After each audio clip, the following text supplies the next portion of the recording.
You found it. Your home for the best content on your favorite team, the Fighting Tigers of LSU. Do us a favor. Subscribe to the channel. Leave your comments below.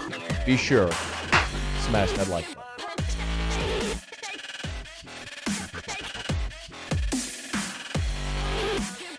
This is such an interesting Alabama season. They've got the reigning Heisman Trophy winner. They're 7-1. They're in position to do everything that Alabama always does. But it feels like the conversation around Alabama is different from Alabama people. What is the feeling there about this team this year right now? Yeah, so you're probably right on there. You would think with Bryce Young coming back, the sky's the limit. I still think most Alabama fans feel that way. But the self-inflicted injuries, the wounds, the penalties, the mental mistakes, it's just not very common of a Nick Saban team, right? So early on in the year, there's all this talk about, is he losing his grip? Is it time to retire? Yet, despite all of that, here we are. They have the destiny in their hands. I mean, they control their destiny. They win out. They're going to be in the college football playoff.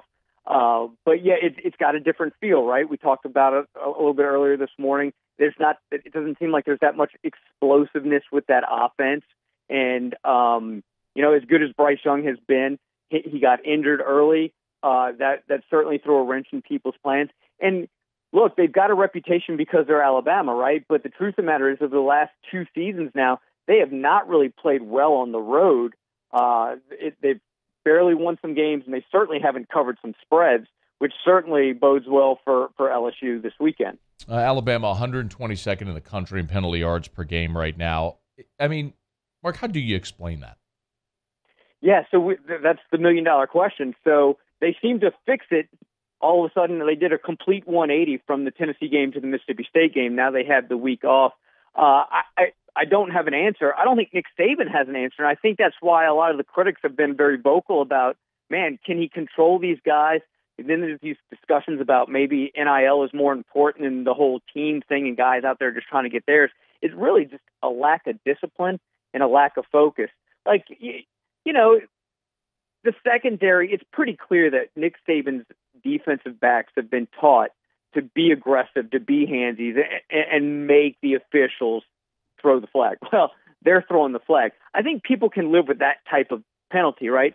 But it's that pre-snap movement, mental mistake type things that just have the 70-plus-year-old Nick Saban blowing a gasket at the end of the Mississippi State game, up 4 touchdowns with 30 seconds to play. Right. So to put my finger on it, I just think I think a lot of those guys just need a swift kick in the ass, quite frankly. I mean, they just need to get their stuff together. Interesting. He's on Twitter at Mark_Heim, AL.com, WNSP Radio, talking about the Tide.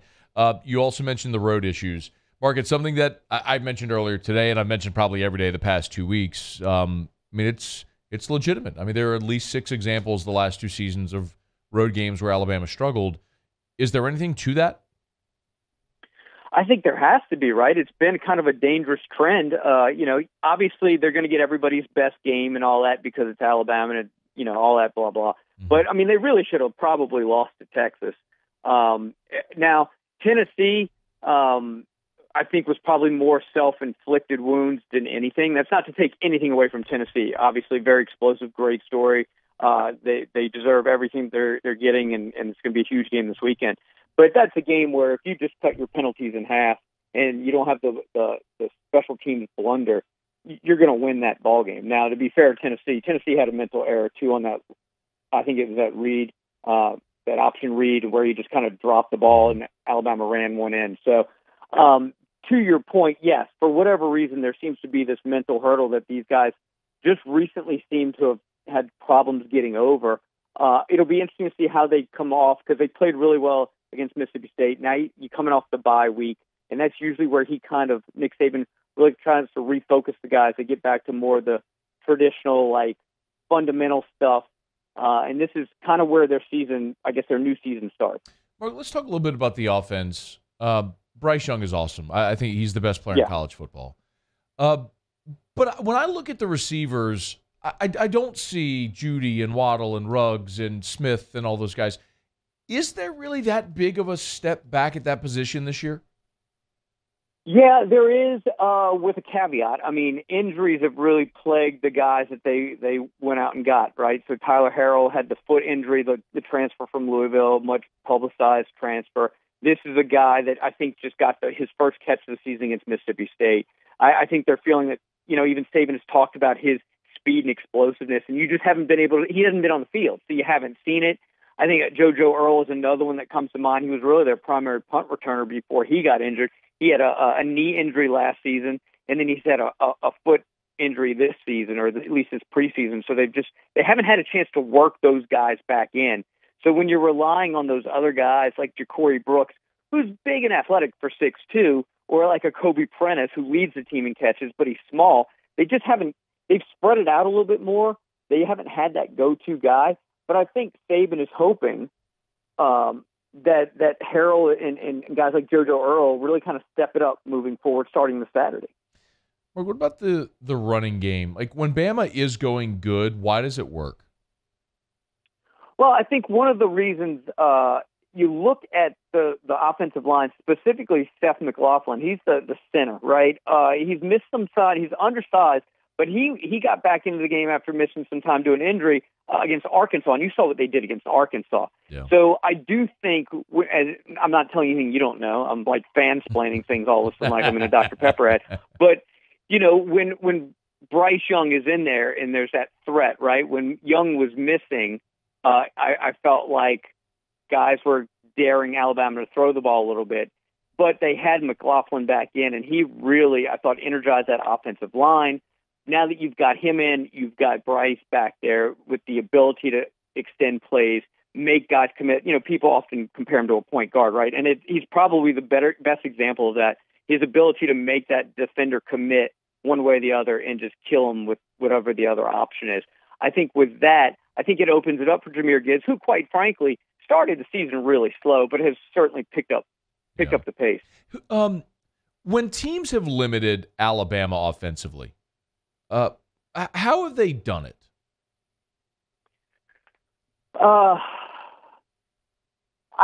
I personally don't think the defense has been as dominant as people thought they were going to be. Now they start talking about this cheetah package where they have all these speed rush guys. And the other issue, and I'm kind of jumping around a little bit, is the kicking game is, and I know you always ask me about the kicking game, Matt. Yeah. That was a bone of contention for years with Saban, right? Yeah. How is it that he can recruit all these high-profile guys but can't get a kicker? Well, he got a kicker, Will Reichert, and he's been a phenomenal last 2 seasons. And he's even talked about how in the COVID year he didn't miss a single kick, like period, nothing. And now all of a sudden, this dude's got more issues than you can shake a stick at. So to answer your question, I think it's just it's athletic ability. I think they're more talented than most. The question and the problems that arise, though, is when it's not clicking, to your point, like against Tennessee, and it's athlete against athlete, now all of a sudden they're at a little bit of a disadvantage. So I think with the return of Harrell and potentially JoJo Earle, and if they can keep those penalties down, I think they have the upper hand on most teams moving forward. What about the defensive weakness? If there is one, how would Jaden Daniels and LSU be able to attack Alabama? Well, I mean, we talked about the penalties in the secondary. I would hope that they go man and they just get handsy. To be perfectly honest with you, and I think running at Will Anderson, believe it or not, probably works better than trying to run away from him because he is so fast. But look, I think what LSU has done, I think we could all agree that they're vastly improved and continuing to improve week in and week out. So I think you hit them with a steady diet. I've always thought that both the run and the pass, but I always thought tempo was really the Achilles heel to Alabama defenses. I just don't feel like they defend that real well. Now they've had a bunch of mental breakdowns going back to last year, just X's and O's type stuff. Like there'll be guys wide open just on busted coverages. So I think if you can get creative schematically with getting running backs out in open space, or tight ends have been really big targets against Alabama, I think you can have some success there. And then if you get Alabama on their heels, then it starts to open up the rest of the playbook for you. I'm not going to ask you about kickers because you just answered it. Yeah. But what about special teams? What about special teams as a whole? Well, I tell you what. As much as I talked about JoJo Earl, I thought Kool-Aid McKinstry has really done a phenomenal job. Not only one of the cooler names in the country, but he's been electrifying on punt returns, and most teams have made it a point to kick it away from him. So I do think special teams is, for the most part, to their advantage. But I'll be honest with you, I think there are a lot of Alabama fans, and I would even put Nick Saban in this company, that are not comfortable putting Reichert out there to kick field goals. And that's not something I would have said 3 weeks ago, 4 weeks ago, or even last year. So I think that is a certain concern. I think when he does hit one, it's more of a relief than anything at this point. He is Mark Heim on Twitter at Mark_Heim, AL.com, WNSP there in Mobile, and he's always here to fansplain you. You can always count on Mark to fansplain. Looking forward to a good game on Saturday, man. Hopefully it delivers. We appreciate the time as always. Hey, man, I appreciate it. Y'all have a good weekend, and thanks for having me. Hey, thanks so much for watching. Please leave your comments. I love to interact, and be sure to hit the red subscribe button below.